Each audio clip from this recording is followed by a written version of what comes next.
Keď sa pozerám na ľudí, naučil som sa, že každý človek je nejakým spôsobom zranený.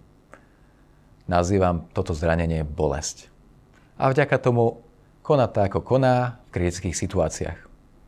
Niekedy dobré, niekedy nie, niekedy spanikári, všeličo možné. A ako vidím bolesť v ľuďoch? Vtedy pozorujem také dve hlavné oblasti v ľuďoch, ktorí sú oproti mne.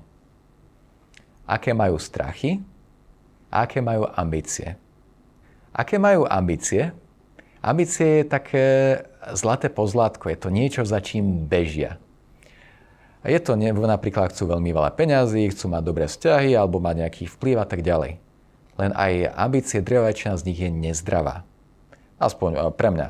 Ambície pomenúvam ako niečo, čo nie je zdravé, pretože je to také, že príliš tlačia do niečoho. To je v tom mojom slovníku, čo znamená pre mňa ambícia. Strachy, pozerám sa na ľudí, len počúvam, pri ktorých slovách zamrznú, kedy sa zamračia, kedy trafím ich citlivú strunu. A niekedy je to jedno slovo, jedna veta, keď vidím, že sa im úplne zmenil výraz tváre. A už tedy viem, skrátka, kde približne je ten ich strach.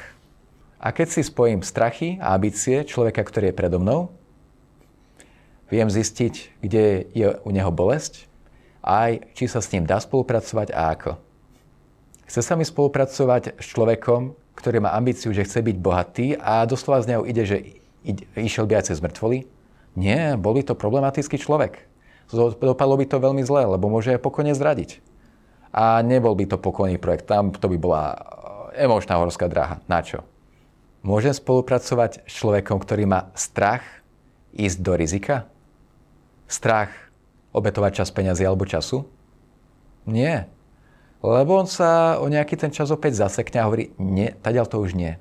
Preto vždy hľadám ľudí, ktorí majú v sebe čo najmenej bolesti, alebo túto bolesť sú ochotní sami sebe priznať, kde sú ich strachy a ambície a prekonať ich. Pretože čo je okolo toho? Ako vnímam človeka, ktorý má v sebe minimum bolesti? Je úprimný, je lojálny, nič si z ničoho nerobí, nie je vystresovaný, má aj prekvapivo dosť peňazí, pohodovú prácu, dostatok priateľov, príjemné zdravie. Skrátka, život je vtedy podľa jeho predstav. No, nie podľa jeho predstav, lepšie ako je predstavy. Skrátka tak plyne so životom a títo ľudia sú pre mňa častokrát veľmi, veľmi inšpiratívni a rád som pri nich. A byť pri takýchto ľuďoch je odmenou.